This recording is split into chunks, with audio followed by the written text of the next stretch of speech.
Nasa linya na natin. Hindi pala nasa linya. Nasa Zoom pala. Bagong paligo. Via Zoom Bagong pala. paligo. Siyempre, kailangan Si DICT Secretary Henry Aguda. Secretary Henry, magandang morning. Si Katunying po, saka si Ka Jerry. Magandang good morning, Katunying, Jerry. Doon po sa mga nakikinig ngayong umaga, medyo matagal na rin tayo hindi nakasama sa programa nyo. Oo, busy kayo. Kung saan kayo nag-iikot, Secretary. Hindi namin kayo mahagilap nitong mga nakakaraang araw. Oo. Shout out ako doon sa mga kababayan natin sa Mabalacat, Pampanga. Kahapon, buong araw kami nag-ikot doon sa lahat ng mga eskwelahan at saka yung mga linalagyan po natin ng free wifi. Free wifi, aba. Oo. Kung na ba yan? Total na nabanggit nyo yan, lahat ng public schools ay lalagyan ng free wifi? Oo, yung Katunying. So, narinig ko kanina si Yusek Malcolm, di ba? From Opo. DepEd. Kasama namin si Texani. Ang pangako namin sa presidente, kasi sabi niya doon sa last zona niya, doon sa susunod na zona, dapat 100% ng mga DepEd school connected na. Nasa mga 96% na kami. So, rinarunch na namin yung last 4%. May 3 linggo na lang kayo. Kaya nga. Kaya ba? Nandito Kaya ako ba? ngayon, Katunying, sa Batangas. So, nag-iikot naman ako sa Batangas ngayon para lang siguradong mag 100% tayo by in the next 3 weeks. Pero mabilis ba yan, yung wifi na yan? Kapag halimbawa sa school, magbubukas ako ng Roblox. Roblox. Okay, ng Gorbox. Makaka-attack ba ako? Mabilis yung wifi pero hindi ka makaka-access ng Roblox at Gorbox. Dapat. Now, yung wifi sa schools para lang sa pag-aaral at saka yung mga government services ng mga bata. So, sabi nga ni di ba kanina ni Yusek Malcolm kanina, dapat pag may connectivity doon, ginagamit ng teacher yan sa paggawa ng lesson, pagtuturo, tapos yung mga bata naman sa pag-aaral. Hindi, pero tatanong ko nga sana di wala nang makakagamit ng wifi mo kung ibabawal ng cellphone. Ay, hindi. Pwede yung cellphone. Pwede cellphone, pero yung content, yung mga games na ganyan, hindi pwede. Yung TikTok, ma-access ba nila? Yung TikTok pwede, yung mga social media pero limited. Ang naka-prioritize diyan yung mga learning content na ibibigay sa amin ni DepEd. So, pagka nandun sila, meron sila nung set of videos and online learning tools. Yun ang naka-prioritize. Pagka bakante yung bandwidth, then pwede nilang gamitin sa ibang application. Pero hindi lang pwede sa games kasi bawal naman sa schools . So yung doon lang sa mga hindi nakapakinig sa usapan natin a few months ago, pagka po naging-install kayo ng free wifi, pwede nang i-block doon yung lahat ng mga gustong i-block para na hindi dapat ma-access lalo na ng mga kabataan, Tama Katunying. Yung mga gaming hindi pwede. Yung mga adult sites dapat hindi pwede. Dapat pangalagaan yung mga content na ginagamit ng mga kabataan natin kasi ngayon. May password ba yan, Sec? Kasi hihingi na ng password to. Hindi lang yun. Hindi lang ako. Pati yung mga kapitbahay kasi, lalapit sa bakod ng eskwelahan niya, makikiconnect sa wifi. Baka lagyan pa ng router yan. Alam nyo, maganda yung tanong na yan. Napag-usapan namin yan sa sabi kasi nila, paano yan? Baka dumami yung mga tatambay. So yung Wi-Fi hotspot, ang nag-administer niyan, nagmamanage si DepEd. So kami binigay namin connectivity, sila ngayon na magdetermine ng content, tapos linalagay yan malayo sa bakod. Siyempre, nandun siya doon sa Ang sungit niyo naman. Kontrolado na sa loob lang. Ang damot naman, baka sabihin nga, ang damot niyo naman. Hindi, para din sa protection ng mga kabataan yun, ayaw din naman natin maraming tambay. Ngayon, doon sa mga kababayan naman natin na kailangan din Wi-Fi, huwag kayong mag-alala at malapit-lapit na mga barangay halls. Sa mga palengke, sa mga health center. So, hindi na kayo kailangan tumambay sa pader ng school. Baka mapagmalan pa kayo dyan. Na-imagine ko yung mga standby biglang naging studios nagpunta sa nasa mga eskwela. nasa mga eskwelahan no. Well, anyway, Secretary, buti na umpisahan natin related dun sa discussion namin kanina kay Yusek Malcolm. Pero ang talagang sadya po namin sa inyo ay ito pong proposal, actually bill na meron na pong bill sa House of Representatives. Ang nag-file mismo si Secretary Bogie D. Cumbachero na yung mga Below 13, totally bawal makapag-access sa social media. Tapos yung 13 and below 18, kailangan may strict parental supervision. Consent. Ano bang, meron na ba kayong position doon sa proposal na yan? Actually, idagdag ko lang, pati si SP Win, nag-file niyan. Nag-file ng... Pareho? Oo, nag-file siya, bago pa siya naging SP, nag-file siya several months ago, pero yung sa kanya parang below 16. Ang position namin sa DICT, parehong technical working group na sumasali kami, we're in favor of age-based gating o age gating, no?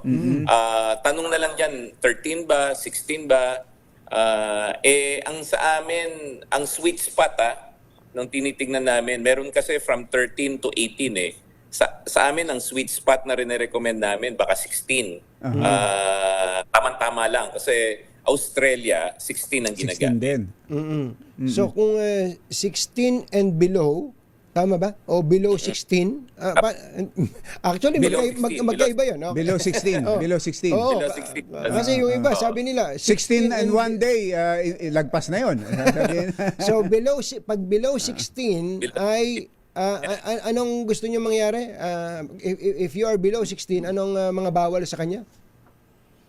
So, wala dapat muna social media. Wala Yun yung... Tapos, may karagdagan yan. Hindi lang naman sa age yan. Ang karagdagan na kasama sa provision dapat, yung social media platform may malakas na identity verification. Yes. Kasi nga, Ayan. sinabi mo below 16 pero nagpanggap naman siya. Yun. Anong magagawa? Sa akin ang mas importante yung identity verification. Kasi pag nalaman mo yung identity halimbawa nung tao na above 16 siya, o di wala na tayong problema. Kung halimbawa identity niya is 9, assuming pwede pa rin siya mag-social media, di alam mo na kung ang ibibigay mo Roblox for kids or kung medyo teenager siya, Roblox Select. Kung adult na siya, then yung normal Roblox. As an example, Kaya sa akin, beyond the age gating, mas importante dun sa batas yung identity verification. Yan, Secretary, nabanggit nyo yung identity verification. Kailangan pa ba ng batas dyan para i-require natin ang mga social media platforms na ipatupad yan? Ay, nako ka Jerry, kailangan. Ang sagot dyan, yes. Kasi wala tayong jurisdiction sa kanila. Una, nag-ooperate sila outside of the country. Kung dati, di ba, nung nagkaroon tayo ng interview dati, mapasa Meta, Roblox, at ito, lately, Gorbox, hindi naman natin pwedeng orderan lang na ito yung gawin nyo. Ang ginagawa ko parate is nakikipag-usap ako sa kanila, sinasabi ko yung problema, and on their own naman, pag napaliwanag mo sa kanila yung problema, they act on their own. Ngayon, ang gusto natin, matagal yun Like Gorbox, halimbawa, nangyari yan 2 weeks ago.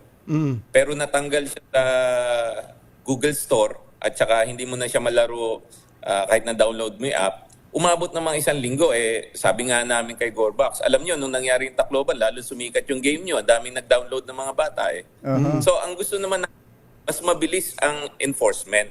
Ngayon kasi nasa pakikipag-usapan sa kanila bago sila gumalaw.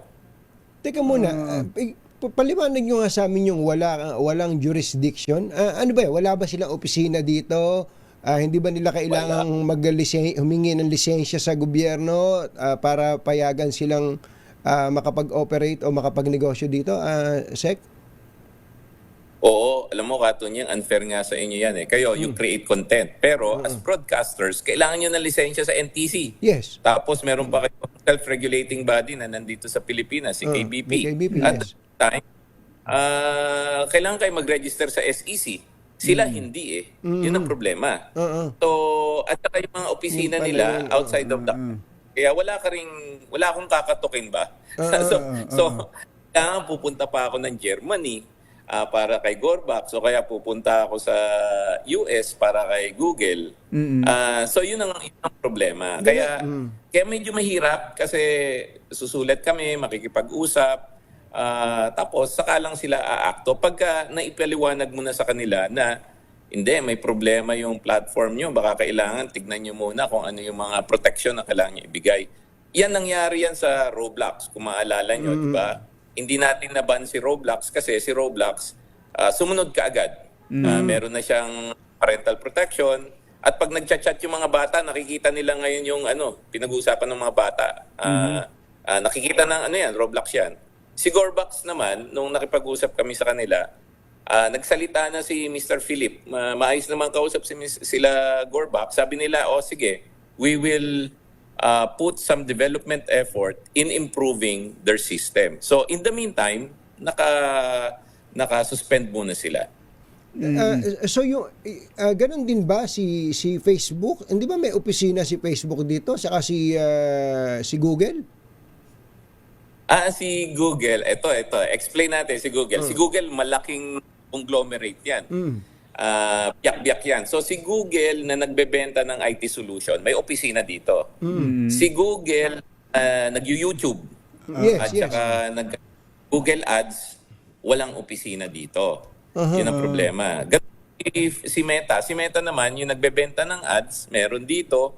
Pero yung regulatory at saka ang problema kasi yung corporation nila, ini-structure nila in different ways para yung bang safe na ilagay sa Pilipinas, yun lang yung nakalagay sa Pilipinas. Yung medyo controversial outside of the country.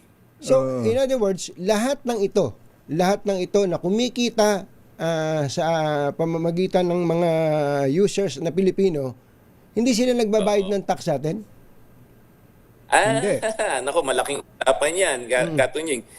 Si US, naglabas nga ng threat si US na pag tinax nyo yung mga digital platform namin, bibigyan namin kayo ng 100% tariff. Medyo may ganun pang girian. Nagbabayad naman sila ng VAT. Pero yung buong kabuuan nung kailangan i-tax sa kanila, yon may malaking question pa yon. Katulad ng, kumbachara, bago ko lang malimutan katulad po nun, sabi nyo, kailangan ng batas para magawa yung lahat ng pinag-uusapan natin. Kung gumawa man tayo ng batas, ganun din naman ang magiging diskarte nitong mga platforms na to. Paano natin ma-implement? Meron pa nga nakalagay, paparusahan mumultahan ng 50 million, ibaban dito sa Pilipinas tong mga ito. Paano natin magagawa yon kung ganun sila para silang palos na hindi natin mahuli? Hindi, in fairness naman to them, lahat ng nakausap ko, sabi nila, magkaroon lang kayo ng batas at malinaw yung rules dun sa batas, susunod sila. Yon, yun across all of them. Sa akin, parang they're taking advantage of the loophole in the law. So since may loophole ngayon, di sige, ayusin natin yung loophole. Yan naman yung sinusubukang ayusin ngayon ng Kongreso at sa Senado. Pag na-plug na yung loophole, lahat sila susunod. Yun yung commitment nila. Ngayon, pag hindi pa sila sumunod sa batas, pwede na namin i-block. Wala na kaming nag-hold back sa amin. Kasi ngayon naman, technically, we can.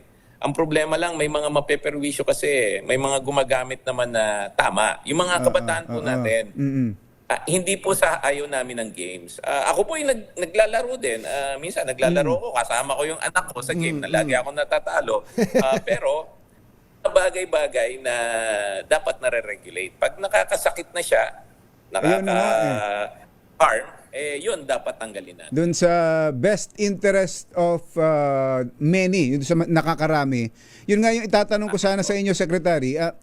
Kung halimbawa, kahit wala pa tayong batas, pero nakita ninyo na sumusobra na to may kakayahan ba tayong i-block? Halimbawa, ang Facebook para hindi magamit dito sa atin for a certain period. Kaya natin yon? Ay, oo naman, kaya natin yun. Pero yun nga lang, siyempre, yung mga nakakonect sa pamilya nila through Facebook, mapeperwisyo yun. Yung nagbebenta sa Facebook online. Maganda nga, nabanggit mo yan, Ka Jerry. Alam mo, baka sa middle of July, makikipag-meeting ako dun sa head mismo ng government relations ng Meta sa Menlo Park. Matagal na po namin binubuo yung meeting na yan. Regular naman kami nakipag-usap sa kanila. Tapos nagagather na rin kami ng info. Pero second week of July, yon pupunta na kami ngayon doon. Tignan nyo naman si Facebook. Nakinig din naman. Nag-launch sila nung Safe Teens at saka yung Safe Screens. Sa akin, basta ba nakikita natin na may good faith ba na nakikipagtulungan sila sa atin? Ngayon, ang tanong dyan is, enough na ba yun?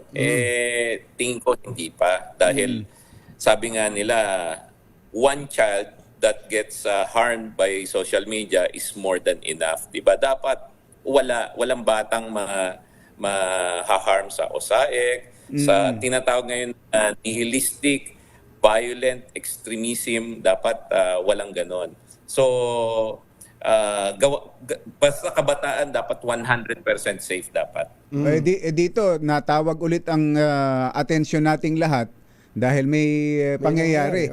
Pero ang nakakalimutan natin, Secretary, na sa matagal na panahon, nagagamit na talaga ang social media sa scamming, panloloko, at ang problema nga, yung identity verification. Doon talaga, napapalusutan yun. Halimbawa, gagamit ng same account ng ibang tao, cloning, yung binabanggit nilang cloning, at nagagamit sa panloloko. Oo. Tama. Alam mo sa amin na nag-i-implement ng mga policy at protection sa public, hirap na hirap kami dyan pagka anonymous yung tao. Halimbawa, scamming. Ang bilis-bilis na ng deepfake eh. So hindi mo na talaga alam kung totoong tao yung nagsasalita. Yun.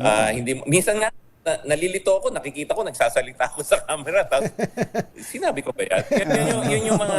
Iyon na nga. Kaya dapat maghigpit tayo. Talaga. Mahirap na, madali maloko ngayon. Secretary, baka kayo ay paalisin na dyan sa lugar nyo na yan. Mukha hindi naman yung opisina yan. Nakiki-opisina lang kayo. Nasa Batangas ako ngayon. Nag-iikot ako ngayon sa Wi-Fi din dito. Sir, last na lang tungkol sa identity verification. If tanungin po kayo ng mga mambabatas natin sa paggawa nila ng batas tungkol dun sa particular na provision na yon sa identity verification, would you recommend na maging retroactive ito? Meaning, lahat ng mga existing accounts na hindi verified ang identity nung may-ari ng account, sino man sila, ire-recommenda nyo ba na linisin ng TikTok, ng Facebook, ng YouTube, yung kanilang database ng mga Pilipinong gumagamit nito para sa gayon ay maging accountable ang lahat ng pong user ng yung mga gumagamit ng mga accounts Facebook o mga social media platforms na to.